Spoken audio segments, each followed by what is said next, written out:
Okay guys, meron tayong gagawing motor ngayon, no? Ayan. PCX. So, ang issue is yan. Tapos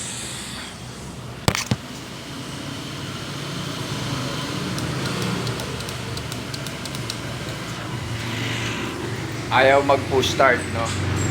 So kahit click, wala siyang click, kahit wala siyang click. Kahit yung ano sa relay wala. Kahit pindutin natin. So gagawin muna natin 'to.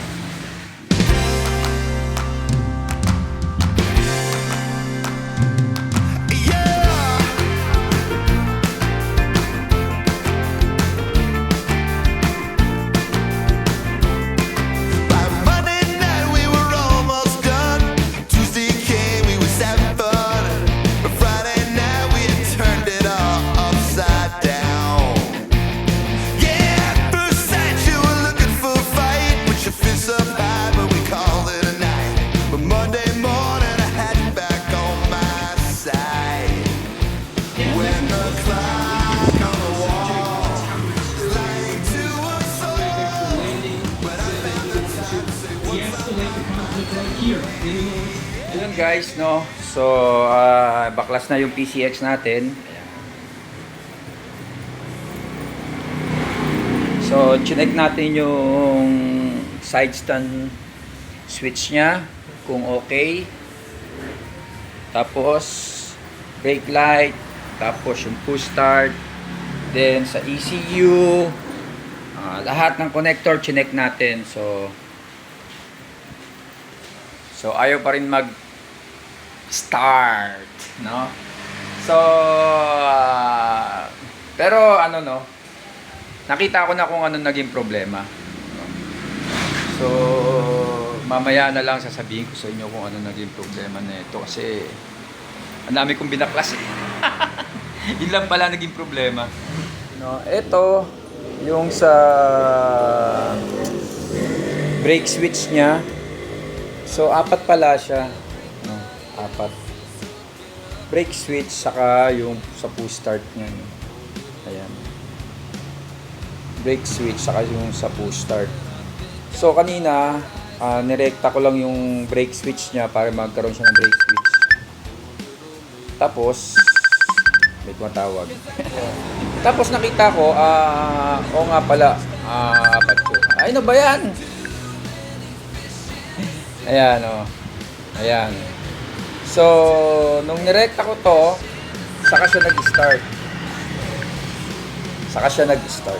No? So, eto lang ang naging problema pala nung issue ng mga PCX 160. Ayan, oh. So, nagbaklas ako, ang dami kong binaklas. Pero kasi kanina, inuna ko ng baklasin to, hindi pa siya baklas lahat. So, kala ko brake switch lang may problema kasi hindi siya nagbe-brake switch. Nung binrake switch ko na siya, sabi ko okay na, ayaw pa rin, no? So, kaya binaklas ko na lahat. Pero ang naging issue pala, ito, sa push start. Okay, no? Binaklas natin lahat, no? So, chinek ko rin to. So, yan ang muna ginawa ko. So, tignan natin kung aandas.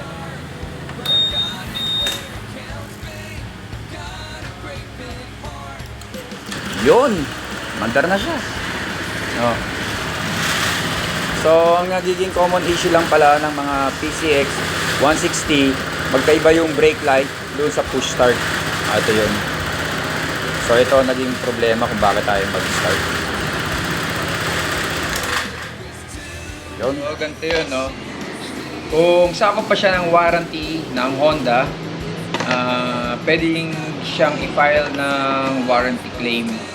So, para mapalitan yung parts niya, yung item, yung nasirang inhibitor switch. So, pag hindi na siya sakop, pwedeng ipalinis na lang sa kanyang mekaniko. Pag hindi pa rin talaga umubra yung linis, pwedeng bumili na lang sa mga Honda 3S shop dealer.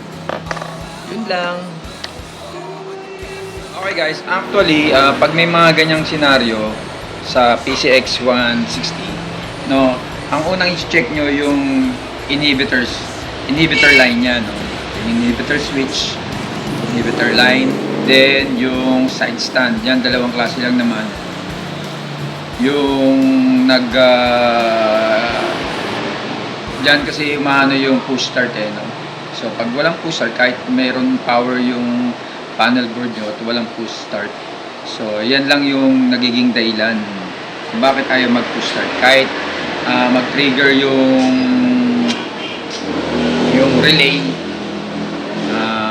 relay niya, no? Walang trigger, wala man lang kaklik-klik, no? Doon lang yun, sa dalawang bagay na yun.